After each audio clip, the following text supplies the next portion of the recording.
আজকে একটা cute bento cake আমি বানিয়েছিলাম, সেটাই কিছু ছোট ক্লিপ আমি আপনাদের সাথে শেয়ার করব।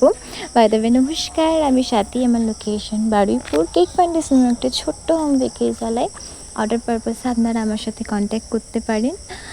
আমি অনেক দিন পরে আজকে ভিডিও পোস্ট করছি। কিছু পার্সোনাল প্রবলেমের জন্য আমি কদিন ভিডিও একদমই পোস্ট করতে পারছিলাম না, কন্টিনিউ করতেই পারছিলাম না।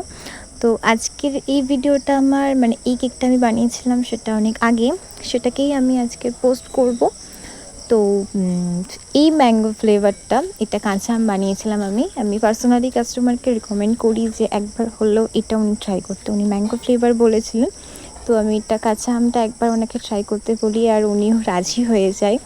তো আমি সেটাই করছিলাম। আর আমি ভিতরে কিছু রিয়েল ম্যাঙ্গো কিউব করে কেটে আমি দিয়েছিলাম, যেহেতু এখন ম্যাঙ্গোর সিজন, তো একটু একদমই অন্য রকম লাগে, তার জন্য আমি এটা দিয়েছিলাম। আর একদমই আর্জেন্ট অর্ডার এসেছিলো এটা, তো তার জন্য আমি ফ্রিজে কি ভালোভাবে সেটও করতে পারিনি।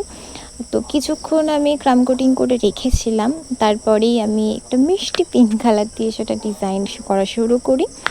একদম হার্ট শেপের খুবই সিম্পল ডিজাইনটা ছিল, আমার ভীষণ পছন্দ হয়েছিল। সিম্পল ছোটো ছোটো কাজ করতে আমি খুব পছন্দ, আমার খুব ভালোবাসি সব ছোটো কিউট, যেহেতু একটা তো আলাদাই। আর এই যে ভিডিওটা, এটা যে আমি কখন কিভাবে কি হয়ে গেছে আমি জানিই না, কিন্তু তা কিছু করার নেই, তাই আমি অ্যাটাচ করে দিয়েছি এটা।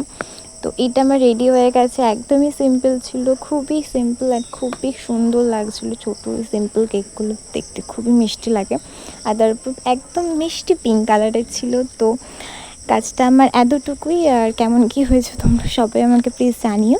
আজকের জন্য একটুকুই, বাই।